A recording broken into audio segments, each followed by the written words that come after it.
Hi SB Lovers, welcome back again with me Mr. Yusuf from SBI Course. Ketemu lagi dengan saya Mr. Yusuf dan kali ini saya akan melanjutkan pembahasan mengenai TOEFL. Oke, langsung saja pada pertanyaan yang pertama. Blank is one of the oldest engineering schools in the US, United States.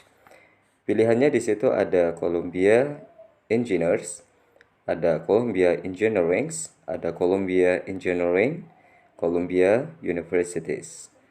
Oke, seperti biasa di situ kita amati terlebih dahulu unsur terpenting dari sebuah kalimat itu adalah bagian subjek, kemudian diikuti oleh verb ya. Jadi yang dikatakan kalimat itu harus ada subjek dan juga harus ada verb atau kata kerja.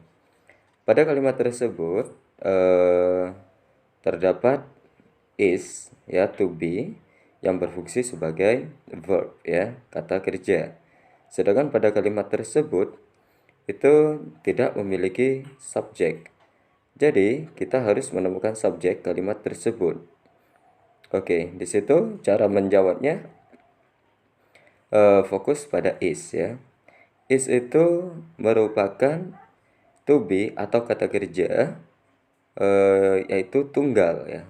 Jadi sudah pasti kita harus mencari subjek yang tunggal. Jadi seperti itu ya. Karena to be-nya tunggal, maka subjeknya pun juga harus tunggal ya.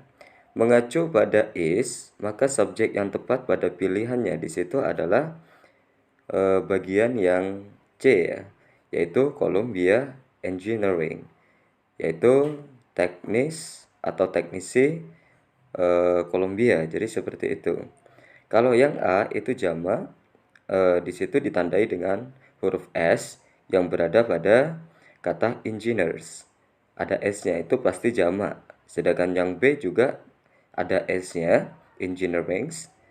Kalau yang D itu tidak sesuai dengan konteks kalimatnya karena di situ ada penjelasan is one of the oldest engineering school, yaitu sekolah teknis atau sekolah teknik. Sedangkan Columbia Universities itu bersifat umum. Jadi seperti itu. Jadi jawabannya adalah yang C ya, Columbia Engineering tunggal. Oke, kita lanjutkan di pertanyaan berikutnya. Blank happens to most of us, but is it inevitable? Jadi seperti itu. Pilihannya ada she, ada he, ada they, dan juga ada it ya.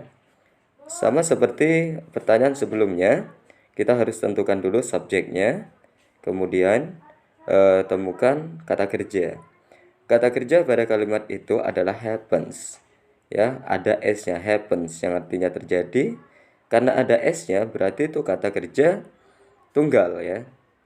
Jadi happens itu adalah kata kerja tunggal. Sehingga kalimat tersebut membutuhkan subjek tunggal. Jadi seperti itu. Sedangkan pada pilihannya di situ ada she, he, it, a, b, d itu semuanya tunggal. Sedangkan they itu jamak, jadi c itu sudah jelas salah. Jadi seperti itu. Oke. Pilihan yang tepat di situ adalah it ya. Karena apa? Di situ fokus pada kalimatnya di situ ya. Mengacu pada kalimat sesudahnya atau setelah koma yaitu but is it inevitable. Subjeknya di situ adalah it. Jadi subjek pada kalimat sesudahnya itu it, maka subjek pertamanya pun juga harus it ya, harus kesesuaian. Jadi jawabannya adalah it ya, kata ganti benda tunggal ya. Kemudian untuk pertanyaan berikutnya di situ blank or relative pronouns. Pilihannya di situ ada adjective clause marker, ada adjective clause markers, ada adjective clauses marker, dan juga yang D adjective clause ya, yang artinya penanda kata sifat ya. Seperti soal-soal sebelumnya, kita cari dulu subjeknya. Begitu setelah itu cari kata kerjanya ya. Subjeknya pada kalimat itu tidak ada ya. Sedangkan kata kerjanya di situ sudah ada yaitu or. Or sendiri itu adalah to be ya, atau kata kerja yang berjenis jamak. Jadi, karena to be-nya jamak atau kata kerjanya jamak, maka harus subjeknya pun juga harus jamak. Di antara pilihan A, B, C, D yang menunjukkan kata benda jamak itu adalah yang B, adjective, clause, markers. Ya, pada kata markers ada s-nya di situ, itu menunjukkan jamak.